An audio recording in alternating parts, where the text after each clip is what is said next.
जय हिंद दोस्तों। केमिस्ट्री के टॉपिक को आगे बढ़ाते हैं। टॉपिक चल रहा है अपना रासायनिक साम्य। पिछली क्लास में अपनों ने बात की द्रव्य अनुपाती क्रिया के नियम पर और उसके कुछ बेसिक कंसेप्ट को हमने समझने की कोशिश की और उसमें हमने केपी और केसी तक की बात की। तो आज अपने अब बात कर रहे हैं इसमें केपी व केसी में संबंध। केपी व केसी में संबंध, रिलेशनशिप बिटवीन केपी और केसी। केपी और केसी, केसी क्या है? साम्यावस्था स्थिरांक है और केपी दाब स्थिरांक है। दोनों में संबंध कैसे आया उसकी जरूरत नहीं है आपको, सीधा आप संबंध। सबसे ज्यादा बार इस यूनिट में से पूछा गया प्रश्न है केपी बराबर होता है केसी आर टी छोटा ब्रैकेट और सिर पर है डेल्टा एन। ये संबंध आपको गोट लेना है। केमिस्ट्री गई इधर उधर, हमें यह पता होना चाहिए भी केपी और केसी और आर टी और ऊपर डेल्टा एन। दाब स्थिरांक साम्यावस्था स्थिरांक यानी सांद्रता स्थिरांक है। आर गैस का नियतांक है। आर यहां पर क्या है? गैस का नियतांक है जिसका मान 0.082 होता है। 0.082 होता है। टी क्या है? केल्विन में ताप है। अगर आपको डिग्री सेंटीग्रेड में दिया है तो हमें पता है डिग्री सेंटीग्रेड में अगर हम लगभग 273 जोड़ दें तो हमारे पास टेम्परेचर किस में आ जाता है? केल्विन में आ जाता है। ठीक है, तो टेम्परेचर यहां केल्विन में लिया जाता है। तो आर गैस का नियतांक है क्योंकि गैसीय समीकरण पर बात कर रहे हैं हम। ठीक है, सममांगी गैसीय समीकरण। ठीक है, और द्रव और ठोस को इकाई मानना है, ये बात हम पिछले वीडियो में कर चुके हैं। तो यहां केपी और केसी का ये संबंध, केपी बराबर केपी इधर है, केसी इधर है। दोनों को बराबर करने के लिए इतने सामग्री से और गुणा करना पड़ा, तब इनका वजन बराबर हुआ। ऐसे समझिए आप। तो केपी बराबर केसी आर टी डेल्टा एन सिर पर। ठीक है, अब यहां पर एक तो ये फॉर्मूला पूछ लेते हैं डायरेक्ट ही। दूसरा आपको ये पता होना चाहिए, इसमें ज्यादा जो प्रश्न इस पर भी आ सकते हैं भी डेल्टा एन क्या है? डेल्टा यानी परिवर्तन, एन यानी संख्या। तो इसका मतलब होता है उत्पाद के अणुओं की संख्या, उत्पाद के अणुओं की संख्या माइनस अभिकारक के अणुओं की संख्या। यानी उत्पाद के अणु देख लो, संख्या देख लो और उसमें से अभिकारक के अणुओं की संख्या घटा दो, आपके पास किसका मान आ जाएगा? डेल्टा एन का मान आ जाएगा। जैसे अपने कोई एक समीकरण लेते हैं, इक्वेशन लेते हैं, जैसे N2 प्लस O2 उत्क्रमणीय अभिक्रिया 2NO। ऐसे भी आ सकता है, समीकरण दे दिया। ये सारे गैसीय रूप में है। ध्यान दीजिएगा, मैं जितने भी एग्जाम्पल यहां लिखूंगा वो सारे गैसीय स्टेज में, इसलिए मैं बार बार जी नहीं लिखूंगा। ठीक है, अंडरस्टूड है। तो इस गैसीय समीकरण के लिए आपसे सीधा ये नहीं पूछकर आपसे ये पूछ सकता है इसका डेल्टा एन बताओ, तो निकाल लो। डेल्टा एन बराबर उत्पाद के अणुओं की संख्या। कितनी है उत्पाद के अणुओं की संख्या? ये है उत्पाद, संख्या कितनी है? 2, तो ये लीजिए 2 माइनस अभिकारक। तो अभिकारक कितने हैं? इसमें 2 हैं, इसके आगे कुछ नहीं, इसके आगे कुछ नहीं, इसका मतलब 1 1। तो 1 और 1 आप यहां ऐसे लिख लो ब्रैकेट में 1 प्लस 1, और या फिर आप दिख ही रहा है आपको 1 और 1 क्या हो गया? 2। तो 2 उत्पाद बने और 2 ही अभिकारकों ने भाग लिया। दोनों का अंतर निकाला तो क्या आया? 0। तो इसका मतलब इस अभिक्रिया के लिए, इस गैसीय समीकरण के लिए, इस समांगी गैसीय समीकरण के लिए डेल्टा एन का मान 0 हुआ। एक तो इस समीकरण पर यह प्रश्न पूछ सकता है, या इसी पर क्या कह सकता है, यही समीकरण परीक्षा में आ गई और आपसे यह कहेगा इसके लिए केपी और केसी में संबंध बताओ।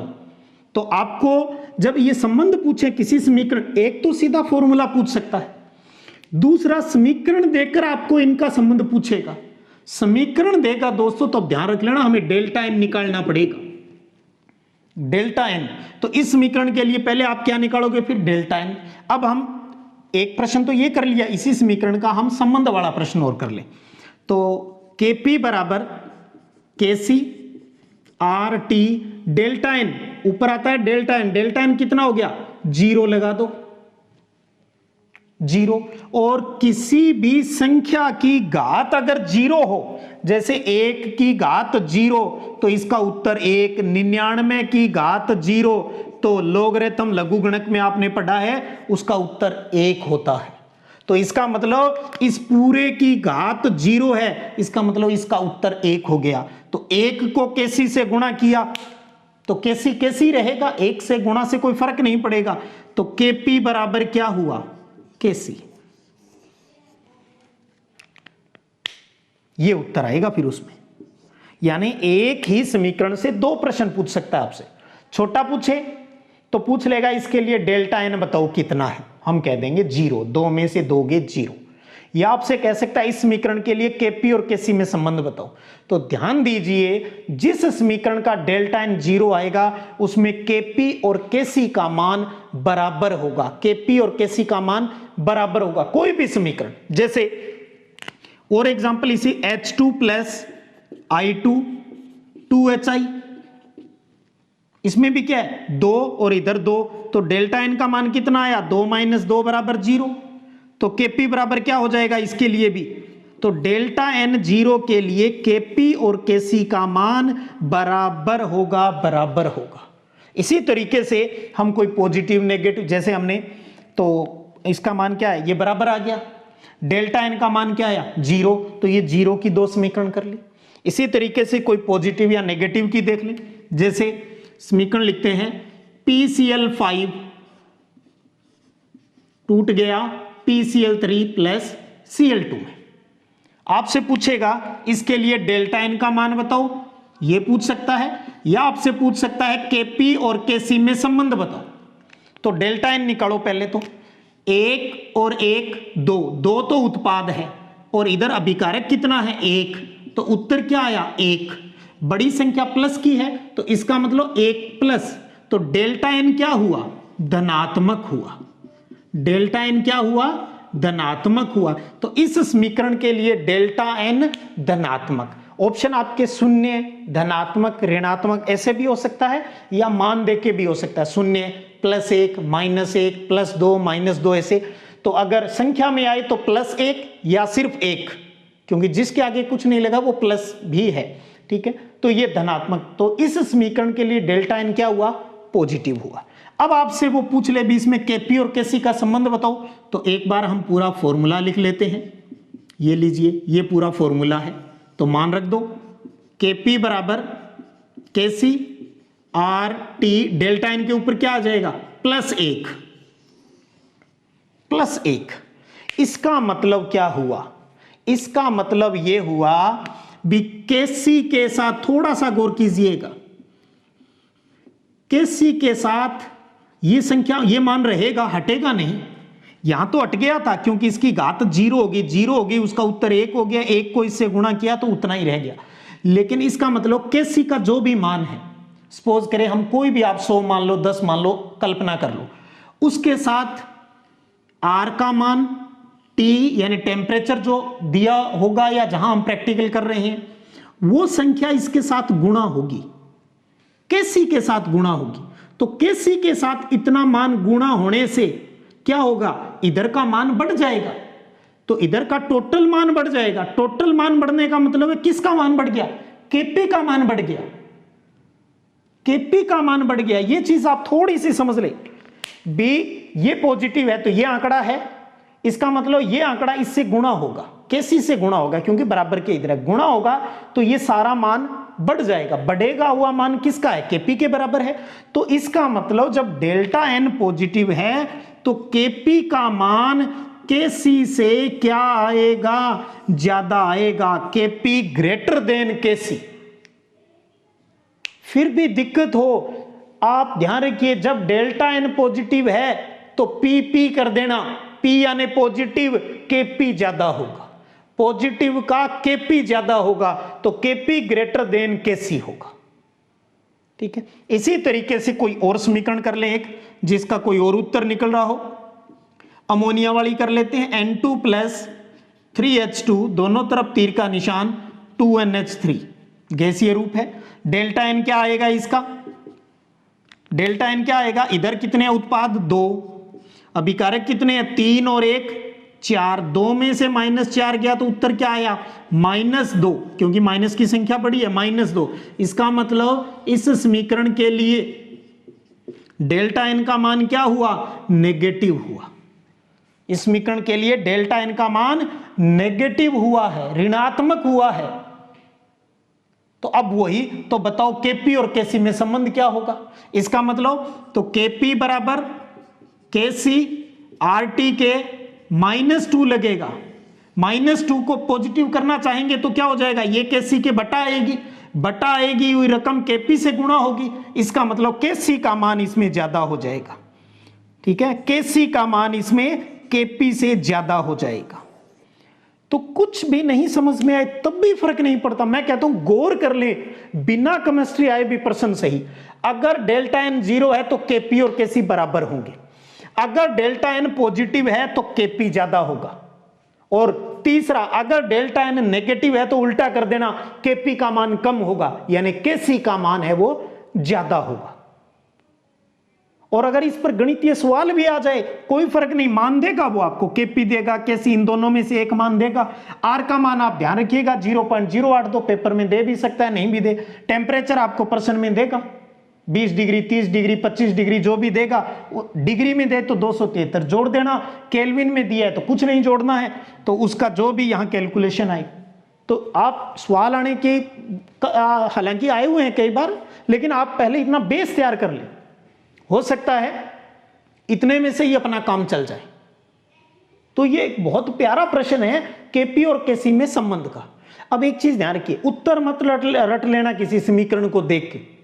फॉर एग्जाम्पल आपने रट लिया भी अमोनिया बनती है ना, उसका नेगेटिव आता है।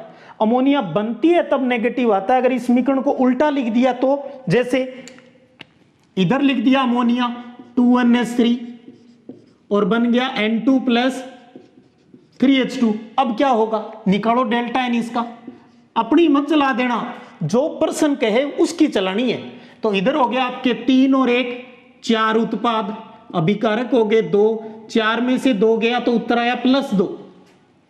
यानी अमोनिया का बनना, ठीक है, वो तो है डेल्टा एन नेगेटिव की समीकरण, और अमोनिया का टूटना, डिसोसिएशन, वियोजन, वो है डेल्टा एन पॉजिटिव की समीकरण। ठीक है, तो समीकरण कैसे भी आ जाए, आपको सिर्फ और सिर्फ दोस्तों तरीका सीखना है, तरीका। ठीक है, और सामान्य लास्ट में बात करें, केपी का जो इकाई होती है, यूनिट है, जो मात्रक होता है, वो वायुमंडल में हम लिखते हैं, वायुमंडलीय दाब, और ऊपर डेल्टा एन। अगर सपोज करो इस समीकरण के लिए, जैसे ये समीकरण है, इसके लिए आपसे बता दे, पूछ ले भी इसका केपी का मात्रक बताओ, तो आपको क्या करना है? वायुमंडल या एटीएम, एटमॉस्फेयर, और डेल्टा एन क्या आया? +1, तो ऊपर +1 लगा देना बस। और इस केसी के लिए जो यूनिट थी वो क्या थी अपनी? मोल प्रति लीटर, यानी डेल्टा एन। मोल प्रति लीटर क्या थी? सांद्रता। तो इसका मतलब इसमें सांद्रता डेल्टा एन होता है, और सांद्रता को मोल प्रति लीटर में लिखते हैं तो डेल्टा एन। डेल्टा एन समीकरण का हिसाब रहे तब डेल्टा एन लगाना है। वैसे हम कहते हैं भी दाब का स्थिरांक है, जो मात्रक है वो वायुमंडल होता है, और सांद्रता का स्थिरांक है वो मोल प्रति लीटर होता है। तो केपी और केसी के हिसाब से समीकरण का किसी का पूछे तो ऊपर डेल्टा एन जो भी निकल रहा है, उत्पाद में से अभिकारक के अणुओं की संख्या घटानी है, ये चीज, तो वो आप ऊपर लिख देंगे। बाई चांस कहीं ऐसा सामान्य सा प्रश्न आ जाए। ठीक है, और एक चीज, कई बार ऐसे प्रश्न आ जाते हैं कि एक समीकरण है, ठीक है, दे दी, फिर आपको ये कहेगा इस समीकरण में अभिकारकों की और उत्पाद की दोनों की सांद्रता दुगनी कर दी, अभिकारक भी दुगना कर दिया और उत्पाद भी दुगना कर दिया, तो बताइए साम्य स्थिरांक केसी पर क्या फर्क पड़ेगा? हमने केसी किया हुआ है पहले। केसी बराबर क्या होता है? केसी बराबर उत्पाद की सांद्रता बटा में अभिकारक की सांद्रता। Kc बराबर हमने पिछली क्लास में किया उत्पाद की सांद्रता बटा में अभिकारक की सांद्रता। अगर आपकी उत्पाद की सांद्रता भी दुगनी कर दी, स्क्वायर हो गया, और अभिकारक की सांद्रता भी दुगनी कर दी, तो पूछेगा कि Kc पर क्या फर्क पड़ेगा, तो नो चेंज, अपरिवर्तित रहेगा, कोई फर्क नहीं। अगर अभिकारक और उत्पाद दोनों की सांद्रता दुगनी कर दी जाती है तो साम्यावस्था स्थिरांक पर कोई फर्क नहीं पड़ेगा। हाँ, एक की कम कर दे, एक की ज्यादा कर दे तो फर्क पड़ेगा। ठीक है, तो ये था दोस्तों आज की बहुत ही महत्वपूर्ण क्लास, एक प्यारा सा प्रश्न Kp और Kc के संबंध का, Kp बराबर Kc RT डेल्टा n। तो इसको आप थोड़ा सा रिवाइज कीजिएगा, आपको एक प्रश्न जरूर पिछली और इस क्लास में से एक प्रश्न आपको जेट के पेपर में 100% मिलेगा। ज्यादा टेंशन लेने की जरूरत नहीं है, बूंद बूंद से घड़ा हम भर ही देंगे। तो पढ़ते रहिएगा, बढ़ते रहिएगा। जय हिंद।